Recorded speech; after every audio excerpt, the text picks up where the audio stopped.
Okay, so I was scrolling through TikTok and I saw this lady talking about how she was banned from Klarna, Zip, Afterpay, and probably another one. And I was thinking to myself, how the hell do you get banned? I could see overspending money because me personally, I looked up one day and I had about 15 little mini loans on the little no, it wasn't Afterpay and it wasn't Klarna. It was Affirm. Yeah, I was using Affirm like crazy. I had something and it broke, and I was like, okay, I don't have the money for it right now, so let me just do a little payments. And then before I knew it, I had all these little mini purchases going, and I had all these little mini loans that were due at different times. But long story short, I paid that thing off. Because I hated looking at it. I hated having to budget out the little money and everything like that. Because it's like death by a thousand cuts. You get one little mini loan, and then you get another little mini loan, and then all of a sudden your minimum payment is $150 for all those. So just, if you don't have the money for something, do not use those Afterpay things. Do not use Klarna. Do not use ZipPay. Unless it is a life or death situation, do not use that stuff, because it adds up slowly but surely. Also too, like, you might think that, oh, it's like free money. It's like you're not even spending. I've seen a lot of comments saying, oh, it's like I didn't even spend anything if I just use like an installment loan app or whatever. But no, you're spending something and then some. Because if you read the fine print, if you read it before you sign, okay, I'll take the loan, there's interest on it. So you're paying more money for stuff that should be a lot cheaper. You're paying $50 for something that's probably like $40. And that's how you have to think of it too. And you have to think of it like when you're making the purchase too. It's like, do I really want to have to pay for this later on?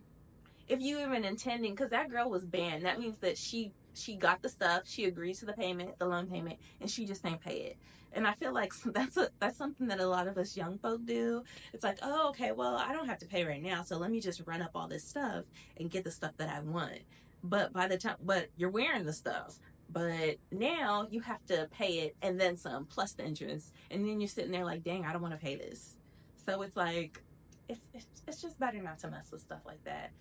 Don't do it. Don't do it. I saw this one lady on there and she had 44 loans. And I'm thinking to myself, and there's a question that I always have in my head too whenever I hear people say stuff like that, where they're amassing thousands of dollars a day. I'm thinking to myself, how are you still able, if you're not paying the other loans, how are you able to amass all these loans? Who is extending you this credit where you keep on, your loan just keeps stacking and stacking and stacking? Like, that's a major question. If anybody can explain that to me in the comment section, I would love to know, because I'm like, how you have 200K in debt and people are still giving you credit cards? I don't get that. Or still extending you loans. How are you working that magic? Like, I don't understand it. But I guess it's a good thing that I don't understand it, because I probably would be in the same situation. But still, it's very interesting to me. It's a very interesting thought. And just like the weight of all that pressure on your chest, knowing that you owe all that money, I cannot imagine. I would be waking up in cold sweat like every freaking night if I knew that I owed all that money. Like, I truly feel for you. But something that I do recommend too is the Ramsey app. They have a free budgeting app that I use myself. If I even spend like $5, I'll put it in my little app thing just so I know, and I can keep track of what I'm spending and what I'm supposed to have left at the end of the month. And I find that, like, that's a good thing, and that's a good way to start with, like, knowing what you have so you don't overspend, and knowing how much you could save each month. Even if it's $10, put it in an account so that you could have it, so okay, at least I'll have $10. I'll have a buffer. If something happens or my account goes into a negative, you can put the $10 in there. But don't just spend all your money. Like, try your best to keep something, and stay away from those dang Affirm, Klarna, ZipPay, Afterpay, all the pay. Stay away from those apps. Okay, so tell me what you think about it too, and like, comment, and subscribe down below. Bye.